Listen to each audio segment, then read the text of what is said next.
I felt like a new human. And I was like, what is this sorcery? Like, I have to know more about it.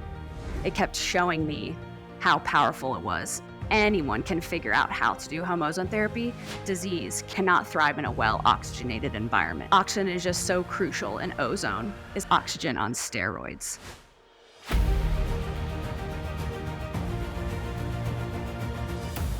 You have such an interesting, specific little niche that I came across on Instagram about ozone. And I was really drawn to it because you're using a home device. And my experience with ozone was always when I was at my most sick in these higher tech medical institutions with this high tech medical equipment. And so it's very cool to see that the way you're using ozone and educating people, and excited to hear more about it. So can you start off by just telling us how you came to be a user of home ozone? Definitely. So this story dates back to 2018. And at that time, I was a nanny for two young children. And of course, children bring back a lot of illnesses. And one of the boys got strep throat. And of course, then I ended up getting strep throat. But I really didn't want to use antibiotics. And this was around Christmas time. My birthday's on December 23rd. And I was back home, and my twin sister, who's also to the alternative health world, she had just gotten an ozone machine. And I say, like it was written in the stars, she was like, okay, come into my room. I'm going to do some ozone treatments with you, because with strep, I felt like I was swallowing like forks with sandpaper on them. Like, if you've had strep, you know what it's like, and you just feel terrible. And it was around our 28th birthday. And I wanted to be able to hang out with family and enjoy the holidays, but I was bedridden. And so she brings me into her room, and she has this machine. She has an oxygen tank, and then she has a cup of water with a tube in it, and it's bubbling. And you hear kind of like a purr of what I now know is the ozone machine. But I'm looking at her, I'm like, what are we doing here? Like, this is a bit weird. But I was like, I am feeling desperate. I feel so sick. And of course, I trust my twin sister, and she's super smart and very adventurous with her health. And so I did ear and nasal insufflation. So basically, that is where a small stream of ozone gas enters the ears and then the nose, respectively. And then I drank ozone water. And we can go into why I did those treatments later on if we want. But the next morning, I woke up, and it was a complete 180 shift. I felt like a new human. And I literally remember saying, I was like, what is this sorcery? Like, I have to know more about it. And so that next week, I bought my first ozone machine, which I still have to this day. And it changed my life. And then COVID came around, 2020 came around. My sister and I really felt like there needed to be a voice for ozone therapy. There weren't enough people talking about it, and especially talking about home ozone therapy. So doing ozone at home instead of in a clinic. And both have their pros and cons, whatever, but we wanted to be able to treat ourselves from the comfort of our home. And we thought that was a big, important factor in terms of the pandemic and those kind of things. So we just started sharing about it. And then now I work with clients and have different offerings that teach people how to safely practice home ozone therapy. Very cool. Yeah, I think that picture you painted of walking into your sister's room and seeing the bubbling machine, like that's what I feel a lot of people do with a lot of gas therapies, but ozone being one of them. It's a little intimidating, and you're like, what's going on? If there's a pressure tank or something, you're like, am I going to blow myself up? And it keeps a lot of people from understanding the possibilities, which is another reason I want to chat with you today. So there's where to start. Can you just start with, just in general, if someone isn't familiar with what ozone is, just at a high level, what it is, and then yeah, we'll go from there about how you started using it and continue to use it to this day. Definitely, yeah. So on the most basic level, ozone is just oxygen. Okay, so the air we breathe is O2, and that's two oxygen atoms. But ozone is three oxygen atoms, okay, which makes it a little bit more of a reactive or energetic molecule. And that third oxygen atom is looking at basically donating an oxygen atom to the body which is a process called oxidation that then can kill pathogens that can increase oxygen in the body. So basically, ozone therapy works by increasing oxygenation in the body. And then it has a bunch of other cascade effects as well. But on the most basic level, ozone is just an active form of oxygen. Okay, got it. And as we talked about before we started recording, I'm going to try not to take us down a rabbit hole, but I can't help myself. So, how if someone's listening, they're like, okay, how is it different? Why don't I breathe oxygen like every day, or why don't I just get an oxygen tank? Um, what's the difference with ozone? Yeah, so it's basically that oxygen is a stable molecule with two oxygen atoms. Like going back to chemistry class, atoms want to have a pair. Okay. But when you add in that third oxygen atom, that is ozone, that's what makes it very reactive. And so basically, ozone wants to donate that third oxygen atom, which then increases oxygenation, kills pathogens, decreases inflammation. It works on so many different mechanisms in the body. But that is kind of the idea of it, is where ozone is like a very active form of oxygen, or oxygen on steroids. Got it. Okay. So your sister introduced you to this, which by the way, that just sounds like a classic like twin story. Like Right. come into this, let me do this experiment on you and it's going to have some powerful effect. It's like twins getting into their mischief. But Definitely. so you had this powerful experience, felt a lot better, which I find for those of us in the complementary and alternative health world, a lot of times that's how it goes. Like you didn't even know about this thing and it just totally changes your health and you're like, wow, I got to learn more about it.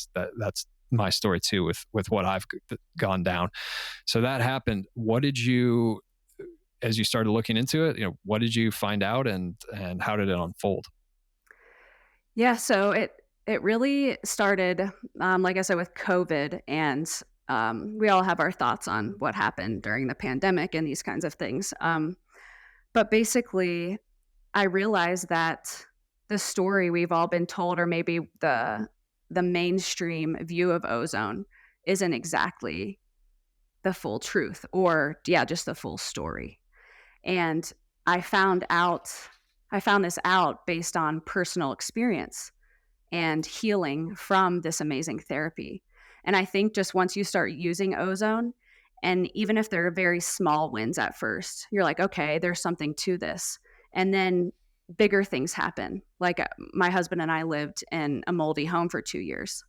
And ozone therapy is great because it kills pathogens, and fungus, mold is a pathogen. So it really detoxed and healed me from mold toxicity. But it's like all these things kind of snowball, and you realize, okay, there's something to this. And then you're like, well, why isn't this in the mainstream? And why? You start to ask so many questions. And then you start learning more, you research. And going back to what I was going to say, kind of tying this all together, was that experience that night that I had strep was really like my red pill in the terms of alternative healing and health. Like I was already doing like coffee enemas and parasite cleanses and these kinds of things, but I feel like ozone was my red pill that really transformed my life, and led to so many other things, like sitting here with you today. Is becoming a more and more popular treatment in clinics, longevity clinics, chronic clinics that specialize in chronic illness. So I'm not saying it's the exact same thing because there's definitely higher tech medical devices, a little more invasive procedures that they do. But the point is, ozone is used and can be a tool. And you're really opening a world for people to understand how it, in what way it can be safely used as a tool at home. So I definitely can empathize what it's like to want to share that and be excited about it. So you just felt significantly better. And so then when did you use it to start treating mold? You weren't even living in the moldy home at the time you first experienced it. No, and so it was just with kind of little things. Like when I first started was the whole strep story, but then we weren't, my husband and I, or he was my boyfriend at that time, but we weren't dealing with any. We were using it for like biohacking, you could say, or optimizing. And we are very active. We like to do a lot of running and hiking and biking. So we were using it to increase our cardiovascular endurance, or like for little things like kill parasites. Or so basically what I'm getting with this is that you can use it to optimize, you can use it to biohack and make yourself more, or make yourself better, I guess you could say, for lack of better terms. Or it's very widely known that you can use ozone for chronic illness. But there are kind of like two sides to the coin there. And then so we started using it to optimize for like little things here and there, like my husband got jock itch. So we used ozone oil and other ozone treatments to heal that.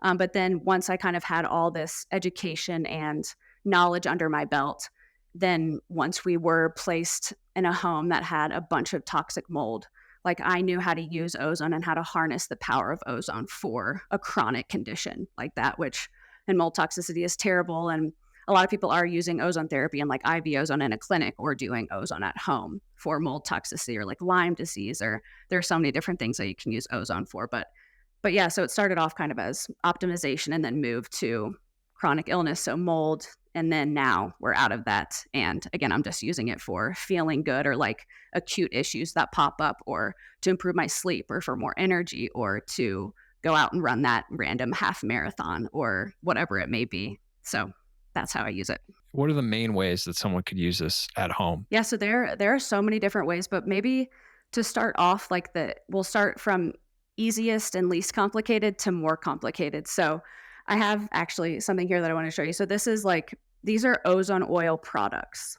Okay. And basically ozone gas is infused into oil, and then you can use that topically, which really helps for like wounds or sunburn or rashes or tick bites. I've used it on tick bites before. And ozone oil is a really good introductory kind of application that you can just use topically. Or say you could use ozone oil suppositories. So you put them vaginally or rectally. And then you can drink ozone water. So you infuse ozone gas into water and then you can drink it.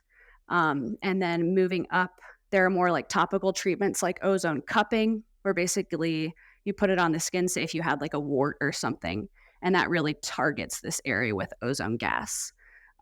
Or you can do insufflations, where I mentioned earlier how that would be a small stream of ozone gas enters the ears, the nose, the vagina, or the rectum. And there are a few other treatments, but people mainly, when you think about home ozone therapy, I think they think about insufflations, which just means to infuse ozone gas into a body cavity. Okay, so basically a lot of different ways you can do it, and all these ways are putting ozone in contact with your body. So, and then I'm assuming it can be absorbed, whether that's through the skin or through like like you said, breathing it or ears. Any of these different ways, it's introducing the ozone, and then the body absorbs it, and the oxygen does what it does. Exactly, yeah, and, like you just mentioned too, I'm sitting right next to my sauna, so I have a portable sauna, that then it opens my pores, and then I'm infusing the sauna with ozone gas. So it's like a very oxygenated, energizing sauna session, and then you also, can do what's called breathing ozonides or breathing ozonated oil, and that's where ozone is bubbled through oil, which then creates ozonides, and the ozonides are what you breathe in and what create that healing cascade effect in the body. So traditionally, and this is what is kind of well known, is that you should not breathe straight ozone gas. Okay. It in high doses and volumes is toxic. And it's because our lungs do not have the antioxidant buffering systems to protect against oxidation, um, and to protect against ozone. So really, you don't want to breathe high volumes or high concentrations of straight ozone gas. But a way to get around that is by bubbling ozone gas through oil first, which creates ozonides, and then you put on the cannula and you breathe in the ozonides. Okay, I'm not completely following. How does that work? You're not breathing in gas. What are you breathing in when the cannula is on? So it's ozonides, and these are the when ozone combines with lipids, or and the oil, it creates these peroxides, which are called ozonides, And these are the more stable molecules that are safe to breathing and do not have any effect on the lungs, as opposed to straight ozone gas. Okay, interesting. And where's the oil then held? So you just have, I should have brought it with me, but you just have like a little flask with olive oil in it. And then the ozone is bubbled through the olive oil. And then you put on a cannula and it comes in through the nose. So when you're smelling it, it's just like a very fresh smell of a tiny bit of ozone, you would say, and then just olive oil. And this is what I think can be confusing because, and I don't want to confuse people more, but yeah, the main concept here is that you do not want to breathe straight ozone gas in large concentrations and large volumes, which that can R- be bothersome to the lungs. Okay, so mixing it with the oil, olive oil in this example. I don't know if buffer is the exact right term, but it mixes and then you can Breathe it in breathe safely. the wow. If we A safety precaution is not to breathe in too much pure ozone into the lungs. What are the other main safety precautions? And do you have to be mindful in the same way of quantity for what you drink, for insufflate, rub on your skin, etc.? You should not breathe ozone gas, straight ozone gas in large amounts. Okay, so when someone's doing ozone, if you're not familiar with it, you might want to open windows or have a stand fan, a fan around you. You just want to have good air circulation. Okay, but, and this is where I'm going to go with this, is I have found breathing ozone gas in low concentrations and in low amounts to actually have beneficial effects. And this is something that certain doctors and people talk about, um, but it's all in the dose. And that's where we go back to what we were talking about before this with hormetic stress and ozone and hormesis, where basically that is when you put a small stressor on the body to create then a healing response. So just like a cold plunge, where you're in it for 3 minutes and then you feel amazing after, but you wouldn't sit in a cold plunge for 3 hours and expect to feel good after that, you know? And just like lifting weights is a hormetic stress. Ozone is very dose dependent. So you always want to make sure that you're dosing your ozone therapy properly and in a safe manner. So then you don't have a Herxheimer reaction, which it's basically like if your drainage pathways are closed and your body can't release the pathogens and the toxins and the things that the ozone is killing, and then it recirculates in the body. I mean, we can talk about that more in depth, but I think basically what I'm getting away with this is that dosing for ozone is very, very important. So Herxheimer's is one thing, or just killing off too much stuff at one time that the body's not able to drain and handle and process. But something like damaging the lungs is a whole nother ball game. So is there a similar consideration with these other applications, or it's more about it's kill off too many pathogens and make people feel pretty ill if they overdo it? Yeah, there are other considerations, like you wanna use a certain gamma, and that's the ozone strength or the ozone output, and there are certain parameters for each application or each treatment. And there are certain volume recommendations as well. Like for, um, this as an example, like this is an insufflation bag. So you'd fill this bag with ozone, and you can fill it up to 750 milliliters, so that would be your volume. And there are different, And for yeah. anyone who's on audio only, it's just fill up like a small bag, maybe 12 inches high, 6 inches wide. Yeah, and it's just a little bag that you fill up with the ozone gas, and then you add a catheter to it, and then put it in your body that way. Um, but yeah, so there are different dosing parameters for each treatment, specifically whether you're doing a rectal insufflation, or you're doing a vaginal insufflation, or an ear insufflation, or nasal insufflation. You know, every treatment has its own dosing parameters that should be followed to ensure safety.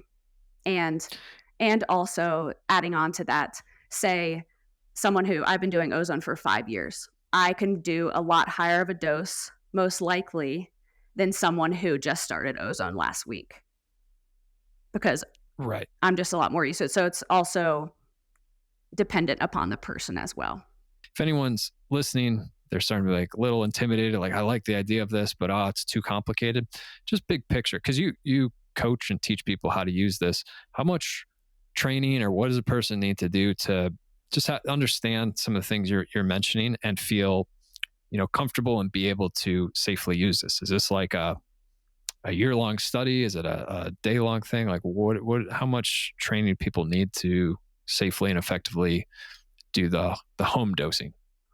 Yeah, so I think, and from what I've learned with working with clients, around like the 3 to 6 month mark, in terms of opening your drainage pathways in the beginning, getting your machine, learning how to do it all, like feeling very confident with the dosing, with how to use your machine. There's so many different aspects. And unfortunately, ozone therapy is a lot more hands-on than, say, like red light therapy, where you set a red light in front of you, plug it in, turn it on, and sit in front of it for better skin health, you know?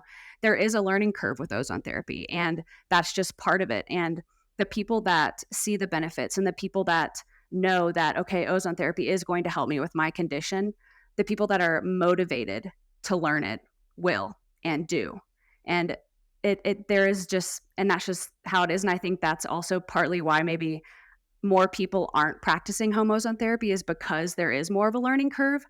But I just wanna say that I am a normal human being. I wouldn't even say I'm more, or that I'm smarter than anyone, or I'm just a normal girl, you know, and I was able to figure it all out on my own, but it's because I saw the benefit behind it, and it's because it kept showing me how powerful it was and why I need to keep doing it in my life. So anyone can figure out how to do home ozone therapy, and that is also why I'm so passionate about educating and teaching and working with people to teach them exactly how to become a safe and confident home ozone user. If someone's listening and saying, I'm not sure, does this really work? You know, how does this work? I know, what can you say to that? What would you, I know you, like, I've read some studies you posted, and I'm honestly not even the biggest study person, because like studies can also, I've been pointed in the wrong direction many times by studies, but just in terms of the mechanism and as to how this is legit. And I will also say, like, some of the most advanced clinics I went to seeking out help use ozone as a therapy in different ways. So it's this isn't just an alternative health modality. But what would you say to that? Or maybe you need to say this to like some clients or people to reach out to you to help them understand what's how it's working and what they can consider using it for. In order to know if something is going to work for you, you just have to try it. And maybe that's not the best advice, but there's no one that cannot benefit from more oxygen. We are in an environment, in a world now, that we are constantly bombarded with toxins, you know, things in our water, our air, our food, pesticides, you know, mold, moldy homes, this and that. We are bombarded with toxins that are lowering our oxygen. And Dr. Frank Schallenberger talks so much about oxygen utilization or oxygen efficiency, and that's how well we can use the oxygen that we breathe in. And a lot of people have very low oxygen utilization or efficiency. And he has seen this as a direct link to cancer, to sickness, to dis-ease. And he's been in the business for so long. And I really respect him. And one book that you can read by him is called The Ozone Miracle. And this is a fabulous book for a beginner who is interested to learn more about ozone therapy, to see if you want to pursue it further. But basically, what I want to say is disease, cancer cannot thrive in a well oxygenated environment. And oxygen is just so crucial, and ozone is an active form, or oxygen on steroids. Um, but yeah, and going back really quickly to what I was talking about, like if you want to see if you like ozone or try it out, start with ozone oils or ozone oil suppositories, or you can get a little water bubbler and make ozone water for drinking before deciding to make a bigger investment into a medical grade machine with an oxygen tank that takes more time to learn, that you have to be focused more on safety and that kind of thing. So there are definitely beginner steps that you can take. And books you can read and things you can do, like checking out my Instagram page, where you will get the inkling, or I like to talk about the gut reaction, like if you feel that ozone therapy is for you.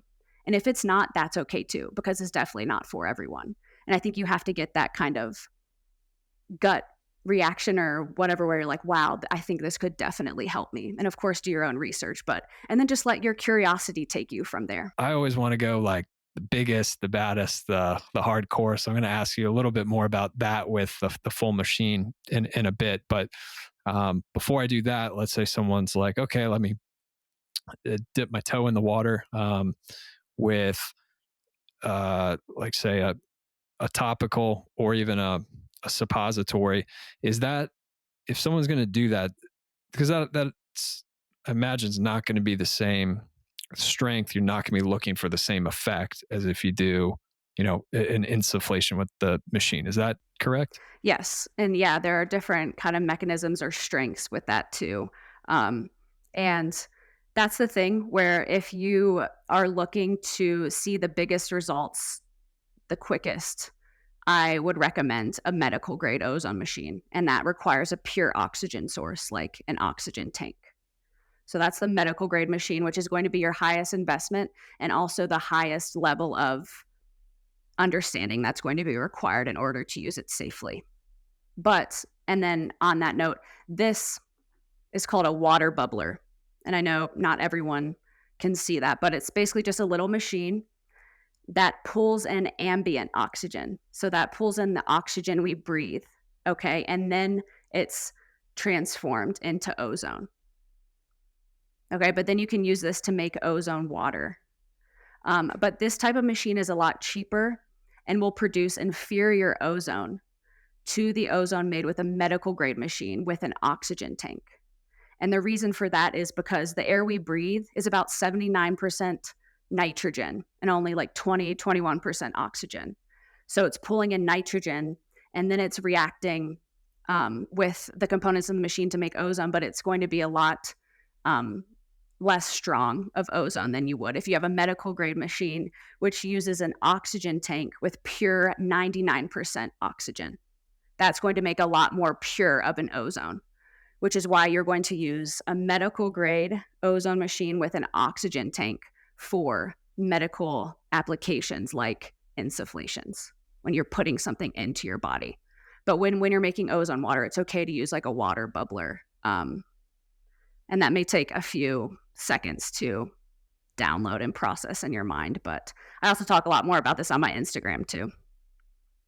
Okay. Yeah. So, I mean, there's really a huge range. There's a Mhm. huge range of applications, and even within that, a huge range of strength. So, it's interesting because I think about, even if someone tries one that, like, to me, if I rub ozone oil on my arm, that's really not going to tell me what I could experience if I insufflate ozone in my rectum, and give a full dose there, especially if there's like a lot of gut dysbiosis or things like that. Mhm.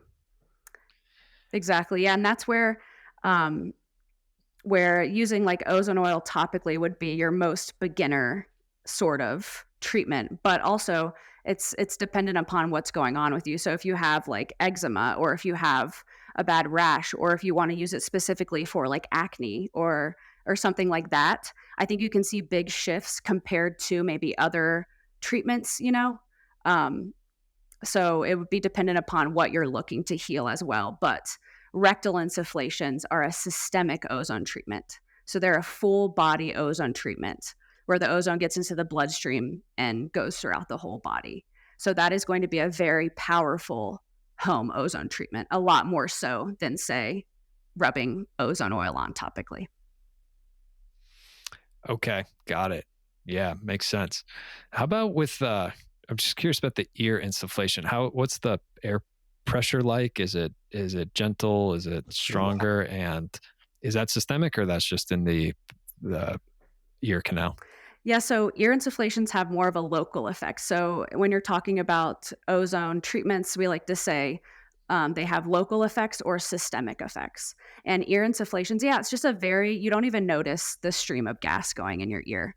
And you can either do this with a syringe or you can put on an ear scope.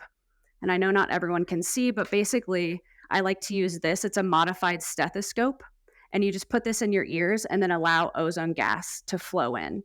And this has more, like I said, local effects. So it's going to affect the sinuses, the nasal or the ear canal, the brain. It's great for like brain fog. When I lived in a moldy home, and if you have lived in a moldy home, you know how it is, but the brain fog and the fatigue are just horrible. So I would do ear and nasal insufflations regularly for those, which really helps with, headaches, migraines, cold and flu, sinus issues, anything to do with like the head, the nose, the sinuses, the neck, the throat, that kind of thing.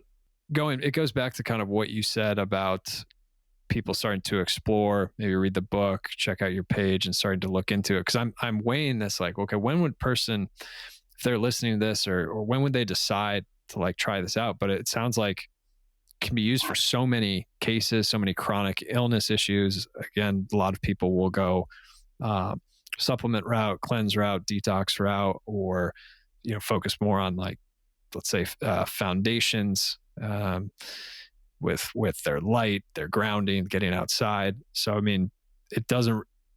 It just seems to fall within that realm. It's another tool that could be used to support health, and it's like anything, probably going to vary from person, both in how interested they are and how their body tends to respond. Exactly. Yeah. And something I would say, and I'm a huge fan of the foundations, that is where I feel everyone needs to start. And if you are feeling sick, and you aren't feeling like yourself, I think going into nature would be my first recommendation. Ground, get sunlight, go do a cold plunge, go in water, get to the ocean, do the things that are free, one, and very simple to do, and commit to that first. Because I'm not going to lie, ozone therapy is a commitment. You have to learn how to do it. You have to learn how to do it safely, but there are big rewards afterwards. And you're talking about the foundations. I'm a huge fan of those. I'm grounding, getting sunlight every day, exercise, move your body, do some meditations, go connect with community, have healthy relationships. Like all of that, I think will then lead you to see, okay, do I really need ozone therapy? Because I'm not here pushing this on anyone. Like, and why I talked about the gut instinct is that when you feel the pull and you'll feel it for whatever reason, like people come to ozone therapy for so many different reasons, whether it's like cancer or Lyme disease or mold toxicity, or they have toenail fungus, or they want to improve their athletic performance, or there are so many different things. But I think people first have a problem and then they read something about ozone. They're like, oh, maybe ozone can help. And then they explore it further. I don't really know where I was going with that, but I think foundations are very important. I don't think we can have this conversation enough to remind the foundations. And there's a lot of us that do like really helpful things that would work, but we just don't stick with it long enough. So we also got to get a little bit better at saying, how long do I stick with it? And when the foundations are strong, I find people are much better at sticking with it because they already have that support and they're not as up and down. And so then they're able to tell, oh yeah, I did get a little benefit from this treatment today, this whatever it is they did, and they're motivated to keep going. And they're kind of, the foundations really teach you that your improving health is you're gonna go on a journey. You're gonna walk yourself out of the place you are. You're not gonna take a rocket ship unless you're ready to take the rocket ship right back a couple days later.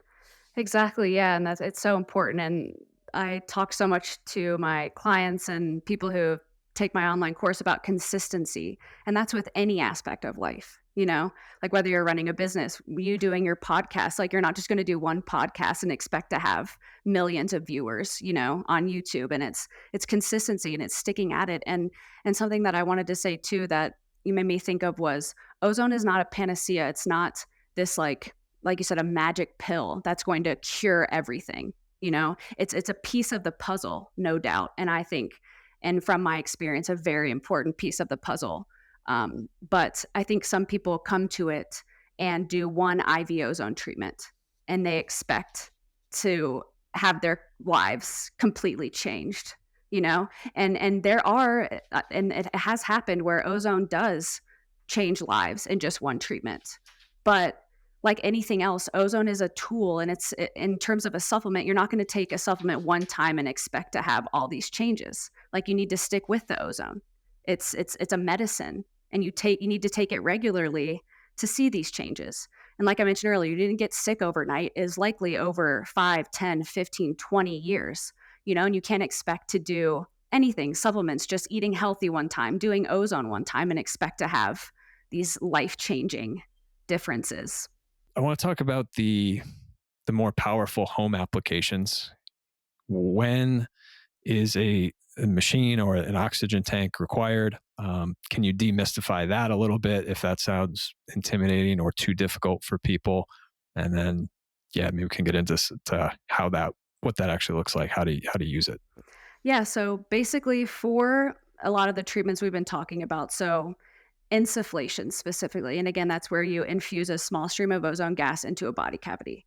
Okay, that type of treatment needs to be you need to have a medical grade ozone machine for that. And that is where you need a pure oxygen source, aka an oxygen tank. And you can also get an oxygen concentrator, but we won't go there right now. But for medical grade purposes, you need a pure oxygen source, which is why for home ozone therapy or ozone therapy in a clinic, you need an oxygen tank. Because, like we learned, when oxygen is introduced to electricity, ozone is formed. So we need pure oxygen to create ozone. And then it creates ozone gas, which is what we're using in and on and around the body. And going back to kind of like the local and systemic treatment talk. So each ozone treatment, whether it's in the clinic or at home, has either local effects, which just treat the area around where the ozone is being introduced, or they have systemic effects or full body effects. And the ones with full body effects are going to have a greater effect on healing and quicker as well. But there is a time and place for all of them. And then, not to confuse you further, but some have local and systemic effects. So, say rectal insufflations, they are known to have systemic full body effects.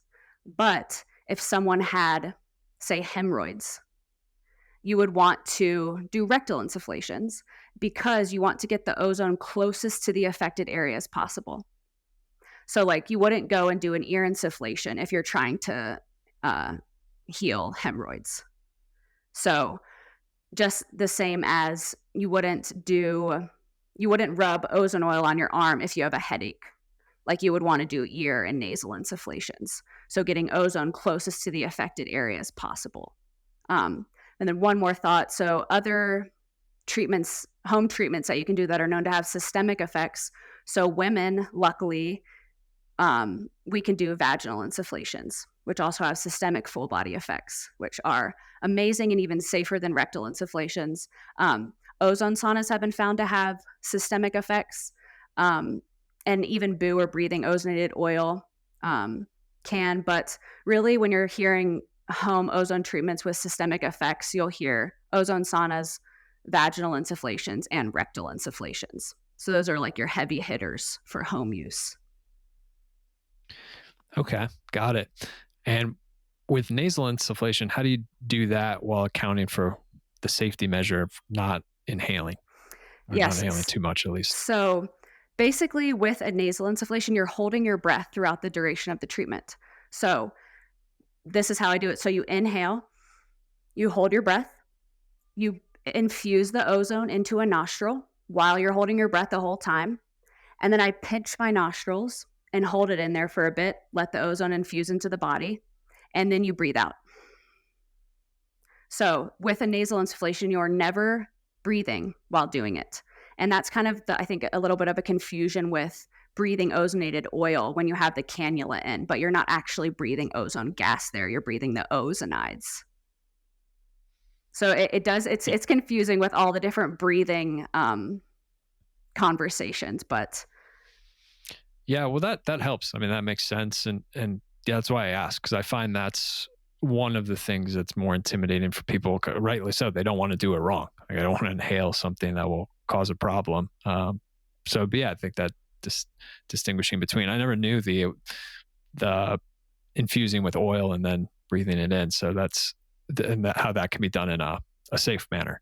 yeah, and just really quickly, this reminded me. So, um, there's a common misconception out there that if you breathe even the slightest amount of ozone, that you're going to like spontaneously combust or something. And luckily, in the beginning of when I started ozone, I didn't even know that you're not supposed to breathe ozone. But that has been hammered into people like to such a strong extent. Um, but And we were talking about this earlier, it's all about the dose. Like, you don't wanna breathe ozone gas in high volumes and high concentrations or strengths, but you would have to breathe, um, ozone gas over a minute's time, at a certain gamma, I'm not sure what it is, to cause permanent lung damage, and that is nearly impossible to do, and this is coming from someone who has breathed ozone a lot, and I've accidentally breathed too much ozone sometimes, which in that case, if that ever happens to you, you can take vitamin C. And the reason why is because vitamin C is an antioxidant. So, if you breathe in too much ozone, don't fret because likely there's not long-term lung damage, but you take antioxidants and then that can disperse and take away the effects of oxidation within like 10 to 30 minutes. And that's something that's happened to me a lot. And what I also talk about in my free training too, which people can attend, I talk all about how to protect yourself from breathing ozone and different stories that I have with that as well. Perfect. So if people want to work with you or follow more of your work, how can they do that? Yeah, so I think the easiest spot would be to go to Instagram, and it's at Alix Hildal, Alixhildal. And from there, you can see all the different resources in the link in my bio, whether that's I have a free ebook which can walk you through exactly how to find the best home ozone machine for your situation. And then there's a free training that I put together that talks about ozone dosing. It talks about matching the ozone treatments to your specific needs, and it talks about protecting yourself from breathing ozone. And then I also have an online course that is the most comprehensive, um, I guess, solution for someone who wants to become a home ozone therapy expert. All right. Very cool. Well, Alex, we appreciate you coming on and sharing all this knowledge with us. Thank you so much for having me, Josh. It's been fun.